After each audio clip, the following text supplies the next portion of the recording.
నమస్తే, welcome to Leo. నేను మీ Jagan. YCP YSR Congress party ఎప్పుడైతే రాజశేఖర రెడ్డి గారు చనిపోయిన తర్వాత ఆయన సీఎం కావాలని చెప్పి సంతక సేకరణ చేసిన తర్వాత కూడా ఎటువంటి ఫలితం లేకపోవడంతో వైఎస్ఆర్ కాంగ్రెస్ పార్టీ ఏర్పడింది. అయితే దాదాపు విపక్షంలో ఉంటూనే తర్వాత 2019లో ఘనంగా 151 స్థానాలు గెలుచుకొని ప్రజల మద్దతు అయితే కైవసం చేసుకున్నారని చెప్పుకోవాలి. అయితే 151 స్థానాలు గెలుచుకున్నటువంటి ఒక వైఎస్ఆర్సీపీ 2024 ఎన్నికల్లో చిత్తుగా 11 స్థానాలకు మాత్రమే పరిమితమైంది. ఎందుకు పరిమితమైంది ఏంటి అనేది ఒక్కసారి ఆలోచించుకోకుండా ఇప్పటికీ చేసిన తప్పుల్నే చేస్తూ ఉన్నారు వైసీపీకి సంబంధించినటువంటి ఒక నేతలందరూ కూడా. అయితే ఇది ఎవరితో ఆగిపోయింది? ఓన్లీ కింది స్థాయి నేతలు మాత్రమే చేస్తున్నారా? ఇదొక వ్యూహమా అంటే కాదు. అధినేత నుంచి మొదలు పెట్టుకొని ఆఖరికి కింద స్థాయి కార్యకర్త వరకు కూడా సేమ్ ఇదే తప్పులు చేస్తూ వస్తున్నారు. ఏంటి ఆ తప్పులు అంటే, నిన్న కాసు మహేష్ గారు గురజాలకు సంబంధించినటువంటి ఒక కార్యకర్తలతో మీటింగ్ పెట్టిన తర్వాత ఆయన ఏం మాట్లాడారో చూద్దాం. ఈ యొక్క రప్పరప్ప డైలాగులు కావచ్చు, లేదా గొడ్డలతో నరుకుతామనే కావచ్చు, ఇవన్నీ కూడా మళ్ళీ వీళ్ళు మాట్లాడుతూ వస్తున్నారు. సో మొత్తానికి కాసు మహేష్ గారు ఏం మాట్లాడారో చూద్దాం.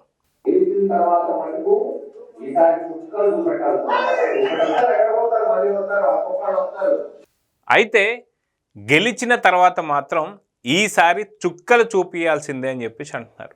అయితే వాస్తవానికి వైఎస్ఆర్సీపీ గెలుస్తుందా లేదా అనేది మాత్రం ప్రజల చేతుల్లో ఉంది. అయితే ప్రజలు ఎప్పుడు గెలిపిస్తారు అంటే, మీకు ఖచ్చితంగా మీ ఊర్లో ఏదైనా కొలాయి లేకపోయినా, లేదు మీకు సంబంధించి ఏదైనా స్కూల్ లేకపోయినా, లేదా ఇంకేదైనా అనాథాశ్రమం లేకపోయినా, లేకపోతే ఇంకొకటి లేకపోయినా సరే మేము ఇలాంటి హెల్ప్ చేస్తాము, మీ యొక్క పిల్లలకి ఉద్యోగాలు తెప్పిస్తాము, మీ పంట పొలాలకి సంథింగ్ ఏదైనా మంచి పని చేస్తామంటే గెలిపిస్తారు. కానీ ఈసారి ఖచ్చితంగా తరిమి కొడతాం, గొడ్డలతో నరుకుతామంటే నిజంగా గెలిపిస్తారు లేదని ప్రజలు చూడాలి. మొత్తానికి కాసు మహేష్ గారు ఇంకేం మాట్లాడో చూద్దాం.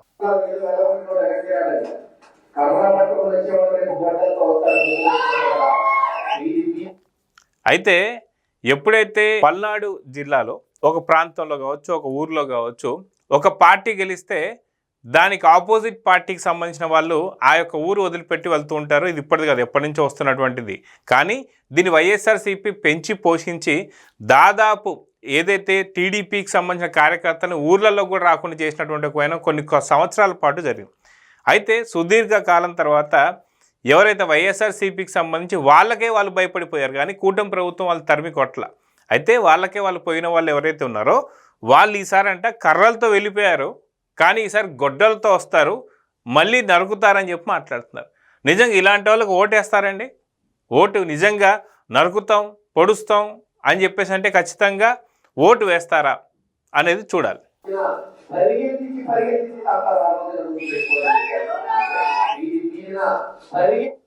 అయితే ఈసారి వస్తే పరిగెత్తిచ్చి తంతారని చెప్పేసి అంటున్నారు. కానీ గురజాలకు సంబంధించి 2024 సార్వత్రిక ఎన్నికల్లో ఎవరిని పరిగెత్తిచ్చి ఉరికిచ్చి తన్నారు అనేది ఒకసారి కింద వీడియోస్ మీరు చూస్తే చాలా క్లారిటీగా మీకు అర్థమవుతుంది.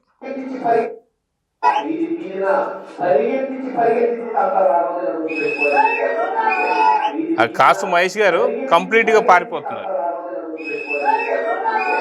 సో ఇక్కడ చూస్తే కాసు మహేష్ గారు కంప్లీట్గా అక్కడి నుంచి ఏదైతే గురజాల నియోజకవర్గం సార్వత్రిక ఎన్నికలు జరుగుతున్న టైంలో అక్కడ దొంగోట్లు రిగ్గింగ్ చేస్తున్న టైంలో అక్కడ ఉన్నటువంటి ఒక కూటమి సంబంధించినటువంటి ఒక నాయకులు ఎవరైతే ఉన్నారో టీడీపీ, జనసేన, బీజేపీకి సంబంధించినటువంటి ఒక కార్యకర్తలు ఎగబడడంతో కార్యకర్తలకు భయపడి ఉరికి వెళ్ళిపోతున్నటువంటి పరిస్థితి మనం చూస్తున్నాం. ఈయన మళ్ళీ పరిగెత్తించి తంతానంటే ఈ యొక్క వీడియో మర్చిపోయారనుకుంటున్నారా?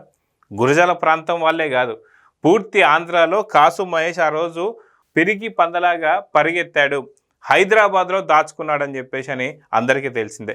అయితే నిజంగా ఇలాంటి వాళ్ళు ఉండడం వల్ల లాభం ఏంటి అని చెప్పేసి అంటున్నారు. మొత్తానికి పులివెందుల జడ్పీటీసీకి సంబంధించినటువంటి ఒక ఎన్నికల్లో కనీసం డిపాజిట్లు రాకపోయిన తర్వాత కూడా ఇలాంటి మాటల్ని ఎలా చూడాలి?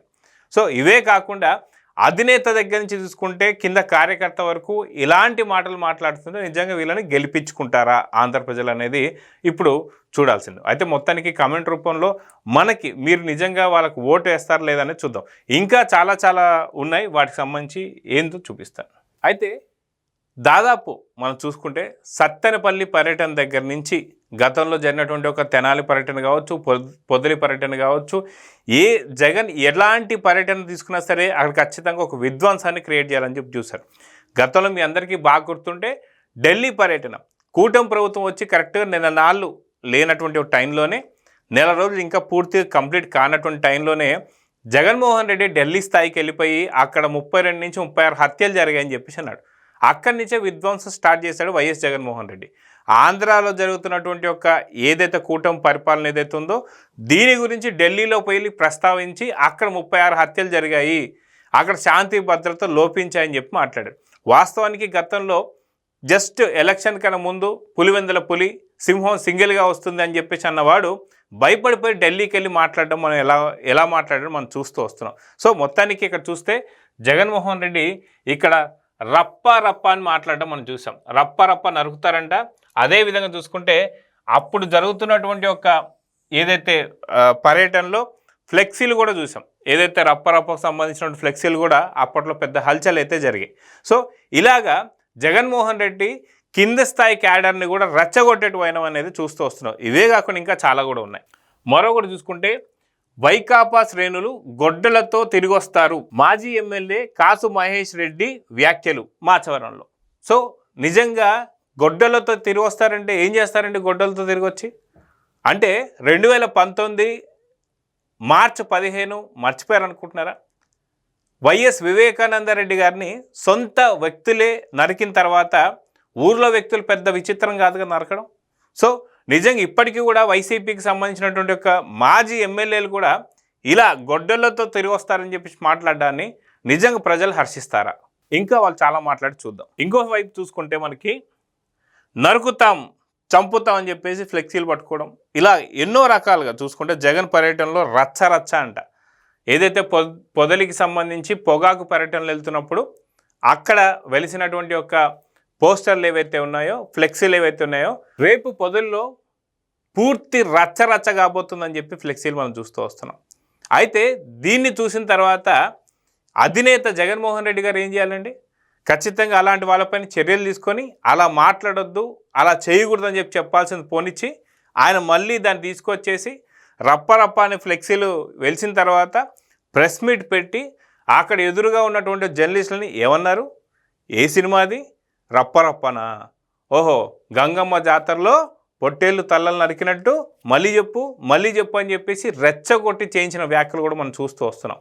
దాని తర్వాత లేదండి మీ యొక్క పర్యటనలో ఇలాంటి యొక్క ఫ్లెక్సీలు ఏర్పడుతున్నాయి, దీనివల్ల ఖచ్చితంగా శాంతి భద్రతలు లోపిస్తాయంటే తప్పేంటి అని చెప్పేసి అన్నాడు. అవును, రప్ప గంగమ్మ జాతరలో పొట్టేళ్ల తలలు నరికినట్టు నరికితే అవును అనడంలో పెద్ద తప్పే ఉందని చెప్పేసి అంటున్నాడు జగన్మోహన్ రెడ్డి. సో నిజంగా పులివెందల జెడ్పీటీసీలో కనీసం డిపాజిట్లు కూడా రాకపోయిన తర్వాత కూడా మళ్ళీ ఇలాంటి వ్యాఖ్యలు అంటే వీళ్ళు ఖచ్చితంగా మారుతారా మారబోతున్నారా అంటే ఏ రకమైన సమాధానాలు దొరుకుతాయో మనం చూడాలి. ఇంకా ఇలాంటివి చాలా ఉన్నాయి. మళ్ళీ వచ్చేది మేమే, బట్టలు ఊడదీసి కొడతాం, పోలీసులకు జగన్ వార్నింగ్. సో పోలీసులు శాంతి భద్రతలు కాపాడుతుంటే వాళ్ళని పట్టుకొని మళ్ళీ వచ్చేది మేము వస్తే ఖచ్చితంగా ఈసారి గుడ్డలు ఊడదీసి నిలబెడతాం, కొడతాం, నరుకుతాం, చంపుతాం అని చెప్పి మాట్లాడుతున్నాడు వైఎస్ జగన్మోహన్ రెడ్డి గారు.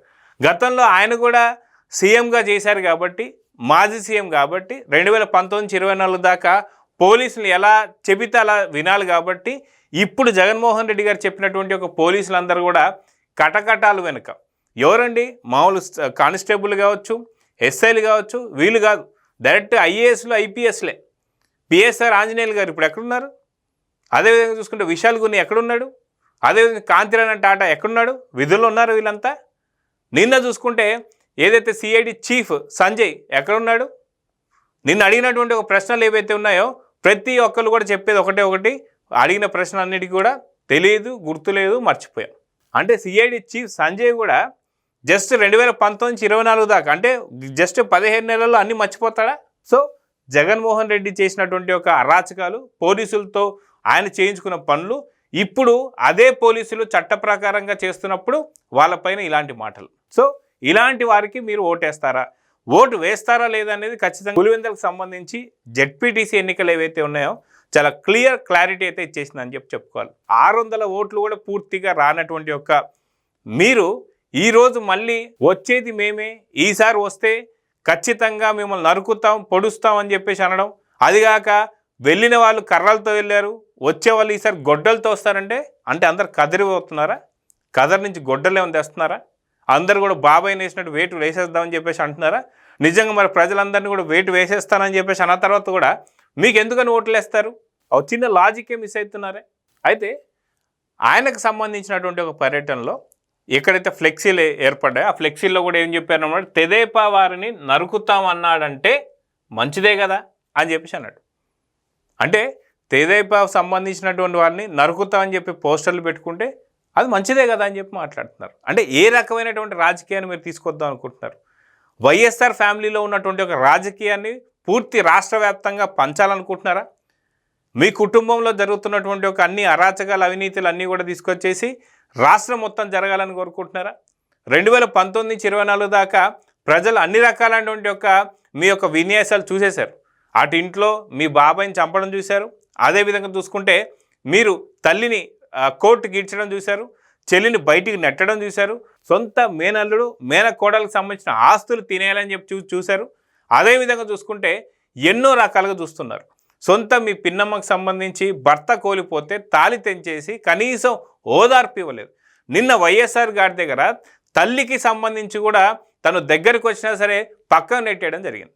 సో నిజంగా ఇలాంటి వాళ్ళందరినీ చూసిన తర్వాత ఇప్పటికీ కూడా వైఎస్ఆర్సీపీ మారడం లేదు అంటే నిజంగా వాస్తవానికి చాలామంది అంటుంటారనమాట, ఖచ్చితంగా ఆర్జీవీ గారు పాజిటివ్గా ఆయన ఎట్లా గుర్తింపు తెచ్చుకోలేరు కాబట్టి నెగిటివ్గా గుర్తింపు తెచ్చుకున్నామని చెప్పి ఆలోచిస్తున్నారా అని చెప్పి.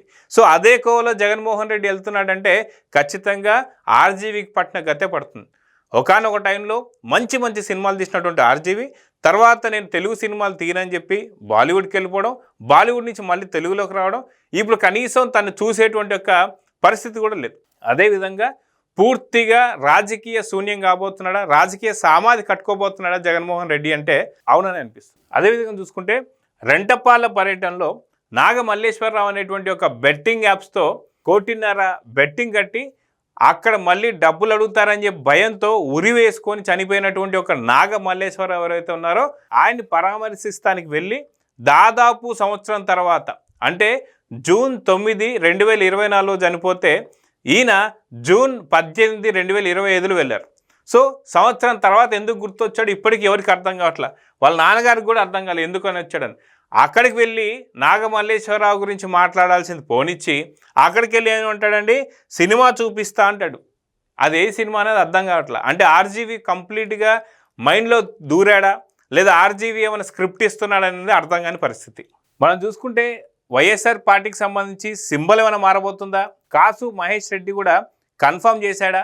ఖచ్చితంగా గొడ్డలు గుర్తు రాబోతుందా అనేదే అర్థం కాని పరిస్థితి. మనం చూసుకుంటే యువత కూడా పూర్తిగా వైఎస్ఆర్సీపీకి సంబంధించి చెడగొట్టారని చెప్పేసి చెప్పుకోవాలి. సో ఇప్పుడు చూస్తే వీళ్ళు ఏం చేస్తున్నారో చూడండి ఒకసారి మీరే.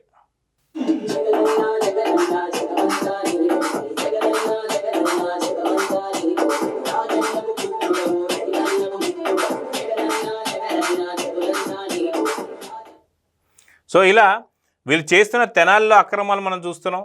తెనాలిలో వాళ్ళు చేస్తున్న తెనాలి గ్యాంగ్ ఏదైతే ఉందో వాళ్ళు చేసిన అక్రమాలు చూసాం. సో ఇవన్నీ చూస్తుంటే ఖచ్చితంగా కాసు మహేష్ రెడ్డి గారు చెప్తున్నట్టు ఈసారి వైఎస్ఆర్సీపీకి సంబంధించిన పార్టీ సింబల్ ఏమైనా మారబోతుందా?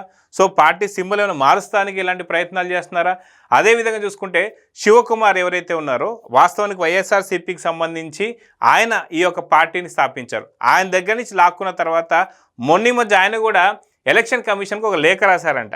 ఏమని, సార్ ఖచ్చితంగా పార్టీకి సంబంధించి నేనే పెట్టాను దాన్ని, సో నేనే ఫౌండర్ని కాబట్టి నేను సింబల్ మార్చబోతున్నాను, ఆ సింబల్ నాకు గొడ్డలు గుర్తిమని చెప్పేసి అన్నారంట. సో ఇవన్నీ కూడా ఖచ్చితంగా వీటికి సంబంధించేనా? సో నిజంగా వైఎస్ జగన్ ఏమైనా పార్టీ సింబల్ మార్చబోతున్నాడా, దీన్ని కాసు మహేష్ కన్ఫర్మ్ చేశాడా అనేది మాత్రం అర్థం కాని పరిస్థితి. కానీ చూస్తున్నాం మనం బోరగంట అనిల్ కావచ్చు, ఇలాంటి వాళ్ళందరినీ కూడా పెంచి పోషించినటువంటి ఒక వైసీపీ, అదేవిధంగా చూసుకుంటే పిన్నెల్లి రామకృష్ణారెడ్డికి సంబంధించి వాళ్ళ బ్రదర్స్ ఎవరైతే ఉన్నారో వాళ్ళు తోట చంద్రయ్యని, అనంతబాబు ఎవరైతే ఉన్నారో వీరి సుబ్రహ్మణ్యాన్ని, ఇలా ప్రతి ఒక్కరిని కూడా సో మొత్తానికి పార్టీ సింబల్ మార్చబోతున్న జగన్మోహన్ రెడ్డి లాగా కనిపిస్తుంది. సో ఏం జరగబోతుంది అనేది మాత్రం ప్రజలే డిసైడ్ చేయాలి. నమస్తే. Please subscribe to Leo news for more videos.